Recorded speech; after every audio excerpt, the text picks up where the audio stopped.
matinal traça metas de amor e no brilho do teu olhar a certeza sorrir. O amanhã existe, mas não precisa ser aqui. O amanhã existe, mas não precisa ser aqui. A cura real vai além da razão, torna amor sideral, faz um canto canção, e um sol matinal abre o teu coração, faz da alma um espelho que reflete a emoção, e a vida final tem imenso valor. A riqueza mental traça metas de amor e no brilho do teu olhar a certeza sorrir. O amanhã existe, mas não precisa ser aqui. O amanhã existe, mas não precisa ser aqui. A cura real. Boa noite a todos, muita paz, que Jesus nos abençoe, nos proteja, nos ilumine. Que a luz do Evangelho entre na vossa casa. Agradecemos por estar todos conosco. E nesse momento vamos dar continuidade aos nossos estudos, falando sobre as bem-aventuranças. E hoje com o item Bem-aventurados os que têm fome e sede de justiça. Está lá no Evangelho de Mateus, no capítulo 5, versículo 6. É interessante que a bem-aventurança, nós já falamos aqui algumas vezes, né? São aqueles que são felizes, que entendem o Evangelho, que trazem na consciência o esforço de viver de forma cristã e com Deus no coração. Vamos ler o versículo. Bem-aventurados vós que agora tendes fome e sede de justiça, porque sereis saciados. Ditosos sois todos vós que agora chorais, porque rireis. É interessante que Jesus, nós sabemos, falava com metáforas para um povo, mas no seu coisas do cotidiano. Então, Jesus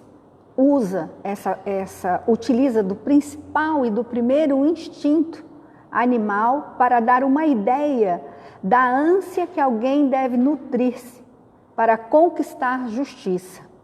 A fome e a sede é um dos desejos primários a serem satisfeitos pelos seres humanos. Então, essa é a terceira bem-aventurança que é ensinada por Jesus no Evangelho de Mateus. Os bem-aventurados da terra, né, sentem fome e sede de justiça. Mas nós não vamos falar só no contexto material.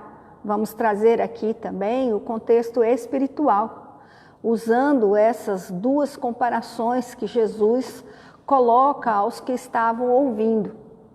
Usando o termo fome e sede, ele lembra, sim, o corpo físico, a imperiosidade de alimentar-se, beber, comer, manter o equilíbrio da matéria, porque é uma necessidade nossa. Nós vivemos no mundo e é evidente que não podemos ainda viver só de fluidos. né? Nossa alimentação requer substâncias, vitaminas. Então, Jesus cita isso como uma necessidade. Também o nosso espírito precisa nutrir-se, né? Nem só de pão vive o homem. Então, com relação à espiritualidade, nós precisamos nutrir o nosso espírito. Então, essas duas coisas juntas, fome, que seria viver, ânsia de viver, e a sede da justiça, do incentivar-se com os exemplos apoiados, né, pela justiça. Então, se tem fome e sede de justiça, é natural que nós, já num processo de adiantamento espiritual, reconhecendo essa justiça, sejamos justos. É interessante que quando nós falamos de justiça, nós não precisamos nos preocupar nela, vivendo cristamente. Por quê? Porque ao se preocupar com a justiça, é aqueles que têm a consciência pesada, né? Que precisam estar preocupados ou preocupados. Então, quando falamos de justiça, falamos de um progresso espiritual e social, aonde queremos a igualdade a todos nós. Então, Pastorino, no livro A Sabedoria do Evangelho, cita que ele fala muito de justeza, ele troca a palavra justiça por justeza. Por quê? Quem tiver fome e sede de justiça será fácil. Então, essa justeza é estar saciado, é estar satisfeito, é saber que existe igualdade para todos. Ele afirma que o sentido da palavra é o ajustamento às leis divinas. Então, a fome e a sede de ajustamento, ou melhor, de justeza, de ajustar-se, de alinhar-se com Deus ou as suas leis. É interessante que quando ele coloca isso, é para aqueles que desejam ardentemente esse ajustamento, que está saciado, satisfeito, que anda de lado a lado com a lei. É evidente que nós estamos aqui na Terra em processo de evolução, de aprendizado, mas nós devemos desejar ao outro aquilo que nós gostaríamos que fizessem conosco. Então, esse sentido, né, nós devemos lembrar também da quinta bem-aventurança, que é a misericórdia. Justiça e misericórdia nem sempre andam juntas. Se nós analisarmos com calma, dentro da lei material, da lei do homem, né? Nem sempre se é justo e misericordioso ao mesmo tempo. Então, nós podemos separar justiça de misericórdia. Há aqueles que promovem a justiça, mas não são misericordiosos. A lei dos homens, ela tem que ser justa, mas ela nem sempre vem com essa misericordiosa. Quem comete um crime deve ser submetido à lei de justiça, né? E ela sendo aplicada, pode ter a misericórdia não tendo humilhações, não tendo abusos. Nós cansamos de ver agora também como pauta nas redes sociais essa questão dos abusos. É evidente que na sociedade atual é muito difícil, a linha é muito tênue, mas a justiça que nós temos é um progresso muito grande. Então, nós sabemos que Moisés, ao trazer a lei, ele queria ordenar as relações, os direitos. É evidente que naquela época existia muita dificuldade. E hoje, nos nossos dias, nós vemos ainda erros, mas da forma como ela é pautada, é sinceramente o que há de melhor, para que nós estejamos mais seguros. Só que ao aplicar a lei, não tendo a misericórdia divina, né, nós não podemos confundir as coisas. No dia a dia, a lei dos homens, ela é falível. Para Deus, a lei divina e a justiça divina é infalível. Então, quando nós falamos da lei divina, nós falamos da lei de causa e efeito. Aquele que perpetra um erro e uma dificuldade não foge à lei. ele tem que fazer a reparação. Então, a misericórdia faz parte das leis de Deus. A característica de Deus, que ela nos é, inclusive, a que é mais benéfica. E como nós podemos reconhecer isso? Deus é justo e misericordioso, né? Ao mesmo tempo, não há contradição em Deus, nem na sua lei. Segundo o qual, ele sempre nos oportuniza a reparação através de que colhemos aquilo que nós plantamos. E oferece-nos a oportunidade do recomeço através da reencarnação.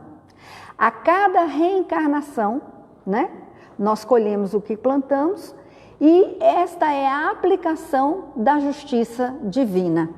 Então, podemos reparar através da nossa reencarnação. Temos a chance de recomeçar um novo tempo, um novo meio, com o esquecimento do passado, trazendo uma nova oportunidade para construir um futuro, né, promissor e mais ligado a Deus.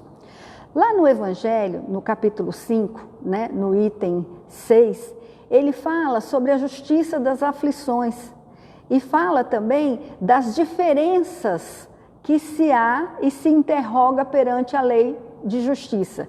Por que uns sofrem mais do que os outros? Por que uns são mais abastados do que os outros? Porque muitas vezes eu olho para a casa do meu vizinho, ou olho para a vida de uma pessoa conhecida e acho que essa pessoa ela tem mais oportunidades do que eu. Quantas vezes, né, nós reclamamos das nossas condições? Deus é infinitamente justo e bom e não erra. Nós estamos no momento certo, na hora certa, com a proposta certa, profissão correta, família correta, de acordo com as oportunidades que nós podemos. Nós não devemos nos enganar e muitas vezes ceder às dificuldades. Fomos criados à felicidade, para a felicidade, para a plenitude e o reencontro a Deus. Agora, indo em encontro às dificuldades e os vícios, nós temos o nosso livre-arbítrio. Nem Deus derroga dessa nossa vontade. Para Deus, a felicidade é fatídica. Então, Ele sabe que nós vamos chegar e que vamos ser felizes. E nós impomos o tempo e a forma. Viver a viciação, viver a dificuldade, viver o erro é uma opção, é o caminho mais doloroso. Mas devemos entender que nós somos capazes de escolher o caminho do bem, do bom, do belo. Que fomos criados com as condições necessárias para esse reajustamento perante a lei divina. É interessante que um autor, que hoje eu fui fazer uma pesquisa, Humberto Holden, ele diz o seguinte: nos diz que essa fome de sede de justiça é a atitude justa e reta perante a Deus. Nós temos essa ânsia, né, de viver com Deus, de estarmos bem. Muitas vezes nós colocamos a felicidade e a bondade divina nas frivolidades. Deus não está a serviço dos nossos caprichos. Quando nós interpretamos a justiça pelo olhar egóico, nós estamos colocando a medida humana naquilo que nos sacia. Essa não é a visão divina. Fomos criados para a felicidade e assim construir coletivamente a felicidade de todos. Segundo Emmanuel, através da mediunidade de Chico Xavier, e os bons espíritos também nos orientam, que enquanto houver um velho desamparado, uma criança desamparada, pessoas em situação de risco social, pessoas em sofrimento, nós não poderemos colocar a nossa cabeça no travesseiro e dizer que estamos tranquilos. Nós temos uma responsabilidade. Então, criar essa justiça social, cooperar com essa justiça social é sim uma responsabilidade nossa. E o autor que eu citei, ele continua dizendo o seguinte, que a dor é um mecanismo de reajuste para com as leis de Deus, o caminho que leva a Deus é uma reta. Mas é necessário a gente sofrer para ser feliz? É claro que não. O mal, ele é instituído pela nossa dificuldade. O mal não é um contexto divino, não está na pauta divina, não foi criada por Deus. A maldade, a dificuldade, ela é perpetrada por nós. Quando queremos as coisas imediatas, os prazeres frívolos, quando nos enchemos com os excessos, então aí nós sofremos. Então toda vez que a gente se erra, a gente se afasta da lei, se afasta de Deus e aí a gente sofre. Então é necessário o reajustamento, o reconhecimento dos nossos limites, das nossas dificuldades, o esforço no cadinho de todo dia, de podermos nos colocar à disposição desse bom, desse belo, para que a justiça se faça.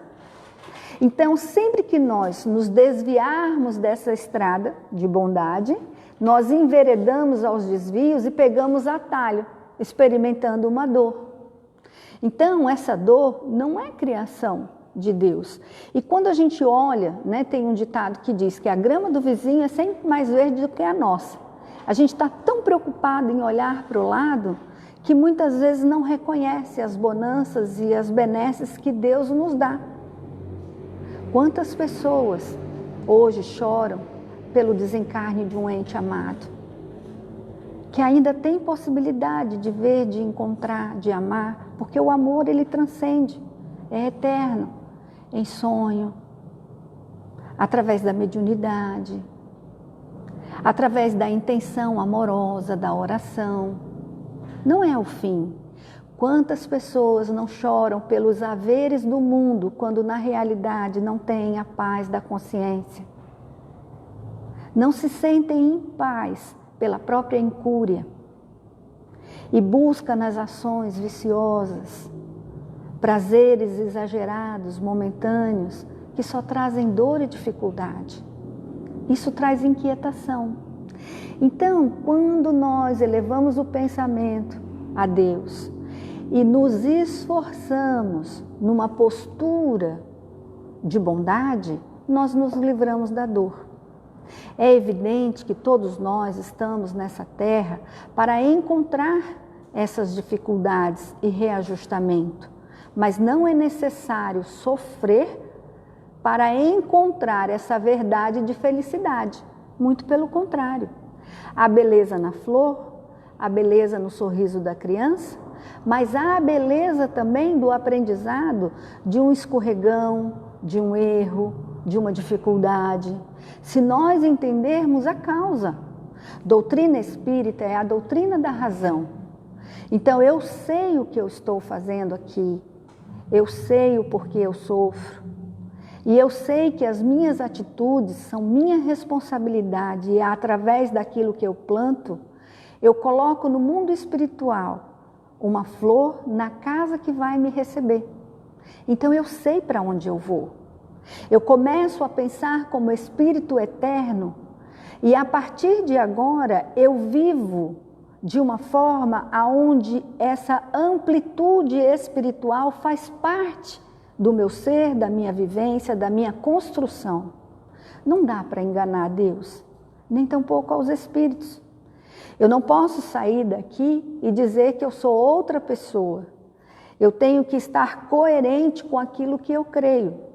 Então, todas as vezes que as dificuldades batem à minha porta, e é sério, a gente deve perguntar: Senhor, o que queres que eu faça? Essa pergunta Paulo de Tarso trouxe para ele. Ao encontrar Jesus em Damasco, ao meio-dia, sol a pino, que era para não deixar nenhuma dúvida, estava claro. Ele pergunta, Jesus pergunta a Paulo: por que me persegues? Então, ao ficar cego, ele perde totalmente o chão e busca ali naquele momento compreender o que estava acontecendo, porque às vezes é necessário que a gente perca o chão para encontrar essas razões que a vida nos leva às dificuldades. Mas sempre há uma oportunidade de voltar. Então, contestar essa justiça é não ter a devida responsabilidade de olhar para si mesmo, colocando nos ombros dos outros, ou de Deus, ou da obsessão, ou da interferência espiritual, que é uma realidade e a gente sabe que existe, mas são as nossas tendências que trazem isso. Então nós devemos entender que esse ajustamento com as leis de Deus, essa fome, essa sede de justiça é a cura pelas dores que muitas vezes o Espírito passa. Então tem beleza sim nesse aprendizado. É evidente que cada um de nós encontra esse momento. Paulo foi na estrada de Damasco. Agora, qual é a minha estrada? Qual é o meu encontro com o Cristo que vai despertar em mim essa necessidade, ânsia e sede de vida, de justiça? Então, nós precisamos entender que estamos no século também da razão, onde doutrina espírita para nós é uma bússola. Kardec, na questão 879 do Livro dos Espíritos, pergunta aos benfeitores espirituais: qual seria o caráter do homem que praticasse a justiça em toda a sua pureza? E aí, as vozes do além nos trazem o verdadeiro e o justo, a exemplo de Jesus, porque praticaríamos também a justiça e o amor ao próximo e a caridade, sem os quais não há verdadeira justiça. Fazer ao outro aquilo que eu gostaria que fizessem comigo. É saber o limite. E Emmanuel nos traz um texto belíssimo no livro chamado Religião dos Espíritos. Ele diz o seguinte: ao afirmar que justiça sem amor é como terra sem água, isso através de uma comparação simples e forte. Quando nós vemos uma terra totalmente sem água, ela é árida, ela é rachada, ela é dura, ela é triste, ela não brota, ela não tem flor, ela não tem cor. E ele diz que esse é o pensamento da espiritualidade, porque esse assunto significa justiça perfeita. Quando nós colocamos amor naquilo que nós fazemos, tudo frutifica. Então, quando entendemos que a dor bateu, é porque nós nos afastamos da lei e precisamos avaliar: Senhor, o que queres que eu faça? Um problema, às vezes, é uma solução. Quando nós estamos focados no problema, nós não a vemos. Então, quando sai muitas vezes do trivial, eu preciso olhar: espera aí, tem alguma coisa acontecendo. Então, eu preciso entender essa justiça divina. Então, aquele sequioso, o humilde, o caído, o entristecido, ele é amparado sim. Ele está sob a tutela divina. E nós precisamos entender que diante das tragédias, esse é um comentário que Emmanuel faz e eu acho muito próprio para que nós encerremos a nossa pequena exposição. Ele diz que as tragédias e os escândalos públicos, ou a vida privada, nós devemos manter a conduta de comentar pouco, orar muito e auxiliar silenciosamente, porque nós não sabemos se amanhã não será o nosso instante infeliz. E ele nos orienta que o Mestre nos ensinou fazer aos outros o que desejássemos fazer a nós mesmos. Então, que cada um de nós encontre o seu reajustamento e que dentro da justiça divina, das causas que nos ocorrem, entendamos que são aprendizados necessários à nossa evolução, necessários ao nosso crescimento espiritual. Eu sempre cito um poema que eu acho muito interessante, para a gente encerrar. É um poema que fala de amor, mas ele diz o seguinte, que a dor é inevitável, mas o sofrimento é opcional. É de Carlos Drummond de Andrade. Então, quando o sofrimento vier bater, que você não se desespere, que você faça uma oração, que você guarde em seu coração, que silenciosamente há os anjos na terra chamado de amigos para te ajudar. e os anjos, espíritos amigos, amparando e Jesus te carregando no colo. Que a paz do Cristo abençoe a todos. E na próxima quinta-feira nós vamos estar com a palestra da nossa querida Rejane, Bem-aventurados os misericordiosos. Aguardamos todos vocês. Muita paz.